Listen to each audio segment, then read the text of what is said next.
Welcome back to Smoked Pit to Stage. I'm your host, Jordan Hammons. Today we have Lucas Meacham from our upcoming production of Così fan tutte. And don't worry, it's not one of Despina's little tricks, but our main item today is a mushroom burnt ends. That's right, we're going totally vegan today. And that menu is gonna include a sweet and sour, thus are they all, margarita. You won't wanna miss it. Let's get smoking.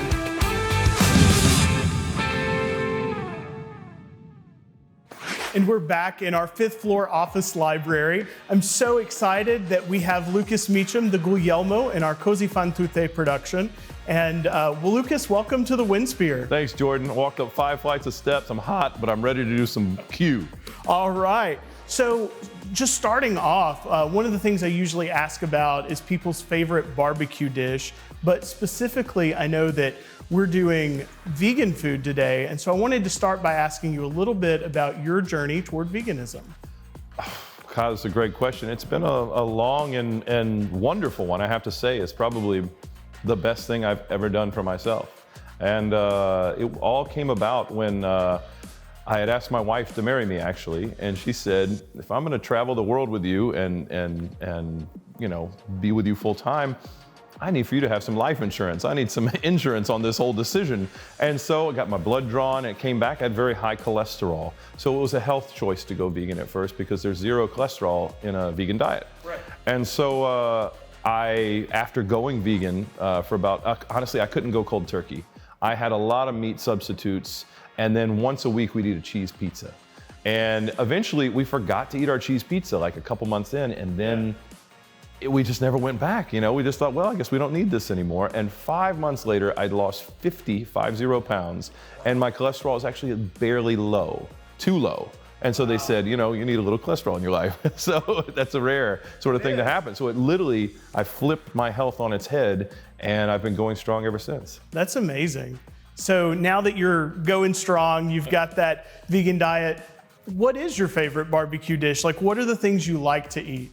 Well, I gotta say, there's not much barbecue in my life anymore because it's hard to find vegan substitutes that you can throw on a smoker for 18 to 24 hours and have them come out good. But yeah, I mean, I like we're doing today. I like to cook with a lot of mushrooms. There's some tofu dishes and there's some seitan dishes that I like.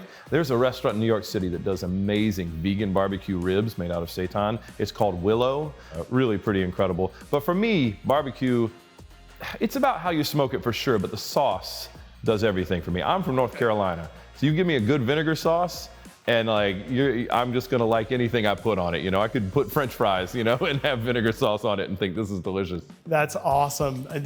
I love a good vinegar sauce too, so I think we'll get along we there. We talked about that, yeah. So when we were thinking about what we would do today, Lucas and I actually talked a good bit about what kind of meat alternative would work really well in a smoker. And some are more brittle, some are really flavorful, but maybe wouldn't last in a smoker. So we ended up settling on the mushrooms. And this is a little bit more process oriented than ingredient oriented, just to get everything right today. So the first thing we're gonna do is we're gonna pop the mushrooms into the smoker, no seasoning, no salt, just cut mushrooms. That's gonna allow the smoke to start to get in the mushrooms and all the water, since mushrooms are basically sponges, to start leaking out of those mushrooms so we have a good chewy barbecue. And Lucas, I'm gonna let you put them in. Let's go for it. There she is. Yeah. All right. The whole pan? The whole pan. There we go. All right, let's let these babies sit. Let's head upstairs. So thinking about, like, you were talking about the smoke matters, things like that. Yeah. Really, to me, a lot of barbecue is preparation, but really so is a lot of singing. So what's the preparation process like for you when you're preparing a roll, going from one to another? That's a great analogy, actually. I never even considered it like that, because it does take time to, you know, even think about the recipe you're gonna make, which is kind of the learning process of an opera. You don't just jump right into rehearsals. You think, how am I gonna do this? How do I wanna portray the role that I'm about to learn? And as a matter of fact, I've got a whole process that's just kind of come about through trial and error through the couple decades of a career I've had so far. And so now you know, translations are paramount. And for young singers out there, I don't know if I recommend listening to recordings, but I do listen to recordings all the time, both for sort of continuity's sake of ideas of what I want to have, and also to try and do it differently than my predecessors, who I look up so much to. I like to see what their choices are, and then I try and choose something that may be a little different than that, as long as I believe in that choice. The hardest thing is when my predecessors are so good that they don't give me any choices to make because they've already made all the greatest choices there could be. I'm having that problem with Così fan tutte. I was just listening to Thomas Hampson do it, and I'm like, well, he kind of does it perfectly, so it's hard for me to choose. But it's so, and also highlighting and tabs. I mean, you'd be amazed. I've got a pencil bag with every sort of highlighter and tab and type of pencil, like the 0.7 millimeter lead. It's kind of down to a science now, even learning a roll. And that's come about because I've had to jump into some operas. Like I just jumped in at the Metropolitan Opera for Fedora, and I had to learn the role in 6 days. Before I showed up in the Met and literally closed my book and sang it memorized. So in 6 days, I was able to do that. But because I had the foundation of my process there, I was able to do that. This week we're going to do things a little differently. In fact, maybe you've seen these videos on YouTube where people rate their favorite fast food sandwich or whatever. We're actually going to take some of Lucas's favorites and some new vegan dishes that neither of us have explored, and we're actually going to taste test these, and we're going to rank our favorites out of what we have. And so, Lucas, we'll jump in with the one that is new to both of us. Okay. Because I've been waiting for it. So it. This is a Texas-owned company. It is a black-eyed pea tempeh, but it's been smoked. It's supposed to be like a brisket alternative. Did you grow up eating black-eyed peas and collard greens at New Year's? Absolutely. Absolutely. Cornbread and hog jaw. Yeah, exactly. There you go. Yeah, vice versa. Yeah, Right. Good luck, good fortune, and good money. Yeah, Absolutely. Let's dig into it. All right, let's get into it. I'm both excited and cheers nervous. Cheers. Oh, smoke hits you first. Mm-hmm. Ain't bad. Oh. I imagine it's a little vinegar sauce. Oh. Something with like a little tamarind in it. Oh. That. Now you're talking my language. So I'm gonna go Oh yeah, let me put that over here. kind of middle of the road just to start it out. So we're putting them here to sort of rank them. What are we going, left to right? Right Yeah, to left? left to right. Left to Our right. left to right. Our left to right with the best over here. Yep. All right, well, who knows? That's a really strong taste. It Let's is. stay with another strong taste. Let's go meatball. Okay. These are the Beyond meatballs. Absolutely off the hook. You cannot tell the difference. And cheers. Let's give it a shot. Definitely getting those Italian spices coming through. It's a great texture. You can really taste the little pieces of it in a way. So it makes it thicker, but I like for my fake meat alternatives to be a little smoother somehow. I don't know. Okay. It's not quite that ground beefy texture Yeah. because I of the agree little with that. nodules that are in there. Yeah, definitely. And you get some of those every now and again, but those are also fat nodules, so they taste good. They're much better in a Yeah. meatball, but if you get a Beyond Burger, my wife prefers Beyond Burgers, and I'm an Impossible guy, so there's a big rift in our entire family. But anyway, this is really nice, but the flavor profile of this is really good. All right, I'm putting this, let me go this way. I'm gonna go the opposite because the brisket had that nice like afterburn with the spice, so I got to go with the brisket All so right. far. Let's All go right. this. This is gonna be a little Okay. palate cleanser. Let's go for the Gardein 7-grain chicken tender. All right. I know all about these, by the way. That's nice. My son eats a lot of this. You really get a lot of chew out of this one. You do. It's totally different from that one where it's kind of, you can feel it's been pressed. Right. Texturally, it's so similar to chicken. Like it's, you wouldn't notice the difference. So this is by a brand called Gardein. The reason I could even go vegan in the beginning was because of Gardein, as I Wow. felt like I didn't just go cold turkey. It helped me so much in the beginning with going vegan. So I'm gonna actually go ahead of the brisket. I'm with you. I really liked that. Okay, you know what? Let's go. So this is the Mia brand salami. So let's go with that one. I know this is a soy-free alternative, so let's see what we get. All right, cheers. This is more subtle. I get pepper on the back of the tongue though. Not as fat or salt forward Yeah. as like a traditional salami. I'm completely missing the fat content in this. Yeah. I really am. I have to say, I mean, because I'm a realistic vegan, where I know when I say, oh, I'm vegan, people think vegan food sucks. Right. You know, a lot of times that's what I get is the pushback. And I think it's honestly because of this right here. And I don't mean to throw Mia under the bus, because I know this product and I love this Mia product. Yeah. But, and Mia's also, it's a newer brand. So I feel like they're still sort of evolving as a brand and sort of figuring out what they need to do to kind of, you know, make their products even better. That's the cool thing about vegan cooking is it's kind of the new frontier of culinary experiences. Yeah. It's like they're figuring out how to engineer this stuff. Right. And it's happening right now as we speak, where we've had, centuries of time to sort of figure out how to smoke a brisket. Right. You know, it's really cool time. And if you've done those things, you know how easy it is to get them wrong. Yes, so the fact that this early in this process, people are coming out with some amazing things that are so different from traditional non-meat foods. Yeah. It's really amazing. Anyway. Yeah. Let's give. So we got to rate it first. Oh yeah, we got to rate it. Okay. Well, let's put it. You're gonna put it there. I'll put it over there. Okay, we agree. All right, let's go this way, because I know this product really, really well. This is the prosciutto, right? Mm-hmm. And it's a smoky prosciutto. You definitely get the smoke, a little sweetness. This goes really well with some cheese and crackers. Ooh.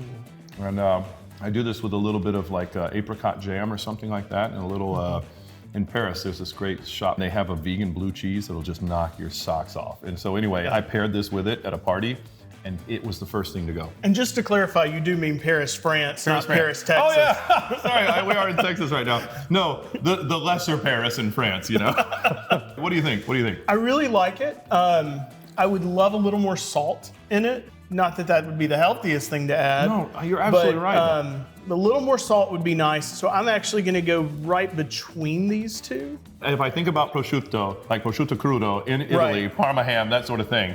Yeah. This isn't close to that, but we're getting there, you know? I'm gonna go kind of right in the middle here. Okay. And now I know this is your favorite. I don't want to cheat. One of your favorite. I shouldn't say it. Anyway, let's give this a whirl. This is the Beyond sausage. And this comes in two flavors, actually. The original brat sort of sausage taste and a spicy Italian, which actually, it's got some kick in the spicy Italian. So if you got some kids you want to try this out for, maybe do the original instead of the spicy Italian. And this is the original brat. Yeah, I know the spicy one's too much for my son, so. Oh, it's a great flavor. You really don't taste this and think like, oh, that's a plant sausage. Like, you eat it and it's like, oh wow, like with some mustard, you know, even a little ketchup, like, this is the perfect thing to eat like on a summer day at a ball game, like you wouldn't think anything of it. So I'm gonna put this guy square in the lead. I love that. This on like a hoagie roll, spicy brown, and some sauerkraut, c'est magnifique. That'd be awesome. This has been really great. I love trying this new thing. I know, it's exciting. Yeah, it's really exciting, but it's just exciting culinarily. To see what's going on scientifically with all this stuff, you know, it's like it's the new frontier. Earlier we were talking, before we started filming today, a little bit about kind of that difference in rehearsal process. So what's your favorite part of the rehearsal process? I love Tech Week, because we're finally on stage. So just for those out there that might not know, so we have a rehearsal process that's normally, 3 to 6 weeks long, maybe 2.5 is cutting it short. But for the first few weeks leading up to opening night, I'd say a week before opening night, we move into the theater from whatever rehearsal space we've been in, which is not on stage. We actually rehearse in a separate space. So as soon as we hit that stage, it all becomes real for me, because before it's sort of theoretical. All right, I see the numbers on the stage that represent where I'm going to be, and the tape on the stage that tells me where the set pieces are. But then you hit the stage, and there's the set, and it goes up to the ceiling, and there's, the orchestra pit, and there's the 3,000 seats, and all of a sudden it gets real quick. And so I just love that moment of going in, seeing the stage, walking up the stairs, having the costumes, and that's my absolute favorite part of the rehearsal process. So thinking a little bit about getting toward those full seats and also all those choices that come before you, what's the secret ingredient for your Guglielmo? What should we be looking out for? I'd say in any opera, but especially Mozart operas, the comedy is there in the score. So if you add comedy on top of it, it tends to take away from the comedy in a way. It's that whole adage that you need to let the audience come to you, you know? Instead of just going out there and throwing the comedy at them, put it out there and let them accept it. And so that's really the hardest thing in Mozart that I've had to learn through, God, decades of singing Mozart. And it's a hard thing to do, to trust, because you're out on that tightrope. You know, and you're balancing, you know, the lighting and the costume and the music and the words and the acting and what I ate for breakfast. And you're balancing all these things, and then to trust that what you're doing is enough. That's a really scary thing, but, you know, it normally works. So after about an hour on the smoker, we're ready to pull our mushrooms. If in the middle of that hour, or 30 minutes in, if you want to add a seasoning rub, you absolutely can. That can be really tasty, but actually this recipe is so great just with this sauce. And so we're gonna pull these mushrooms off, we're gonna sauce them, we're gonna put them back in the smoker for about an hour and a half. So Lucas, I'm gonna pull these out and I'm gonna let you get to saucing. All right, ready for this? Yeah, I'm ready for it. So you'll see these are nice and dry. One of the things we wanna do is get as much of the moisture out as possible on these mushrooms. Yeah, that's right here, and right? then that's all right here. It's this caramelization for sure. Give you a little more sauce. You can be generous with it. You don't have to tell me twice. Perfect. All right, I'm gonna give those a mix. You want to tell me about our little trick that we did with the wood in there, with the wood chip? Yeah, so the moisture would drain down the pan. We actually put a wood chip underneath our pan of mushrooms, and instead of boiling the mushrooms, it just lets them take on that smoke.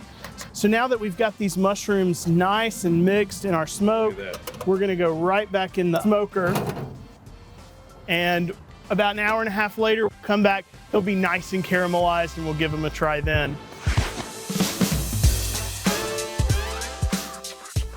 We actually are doing a margarita at Lucas's suggestion. This is a little twist from maybe a more traditional margarita that you might have. The title of this drink is They're All Like That. And so it's a little sweet, a little sour, a little salty, just like all of us can be. So we'll start, we'll take our beaker here, and we're each gonna add our orange juice to it.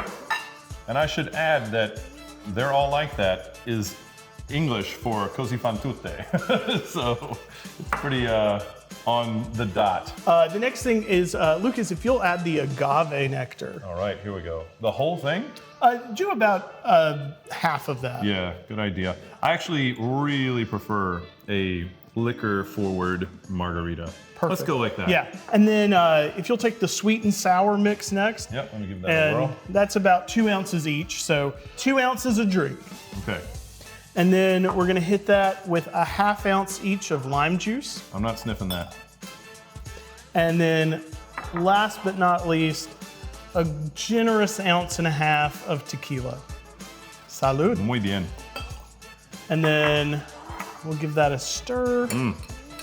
So Lucas, I'll let you rim our glasses. We have a salt, paprika, and chili powder mix. What are you doing on the outside to get this wet? So to get it wet, like we have a dish of actually some El Jimador.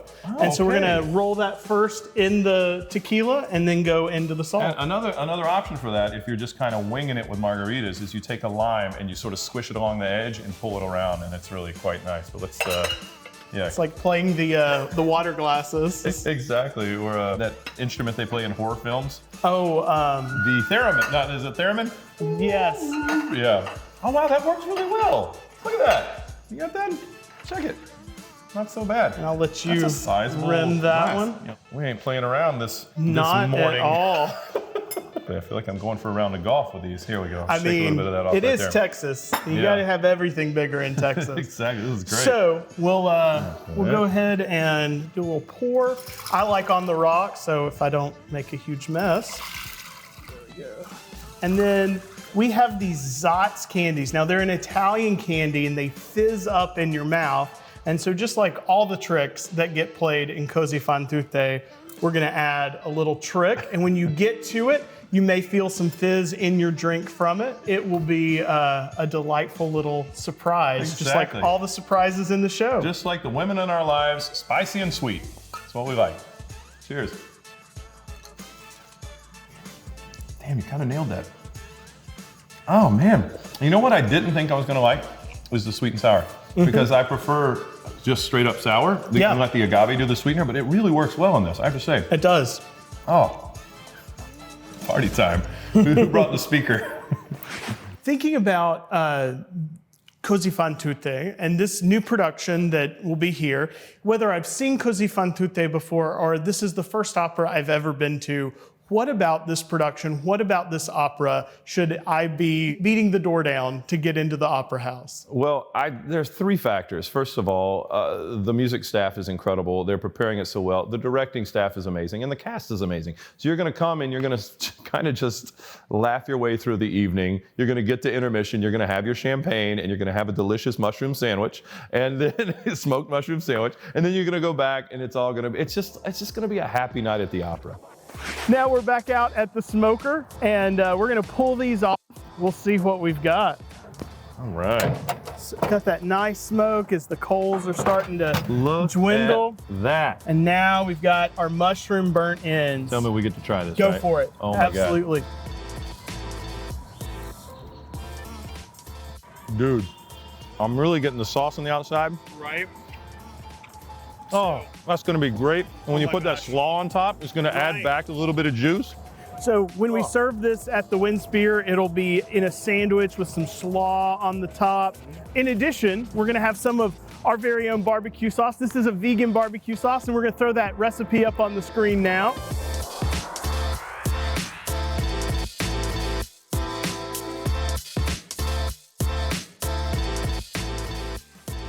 We're gonna throw some more on these mushrooms now too. Mm-hmm. Oh, I'm taking from deep in the pile. Cheers. Cheers. Oh. Oh. That's some good barbecue. You just got smoked, mushroom. Lucas, thank you so much for coming out with us on this beautiful day, on your day off from rehearsal. It's been a great, great time. And it's been our joy to get to do some vegan barbecue with you, and we look forward to seeing you in a couple of weeks on the main stage. All you gotta do to get me to come back is make food that good and margaritas that delicious. Well, we'll do it. Great. Lucas, Thanks so it's a pleasure. Absolutely. Thank you.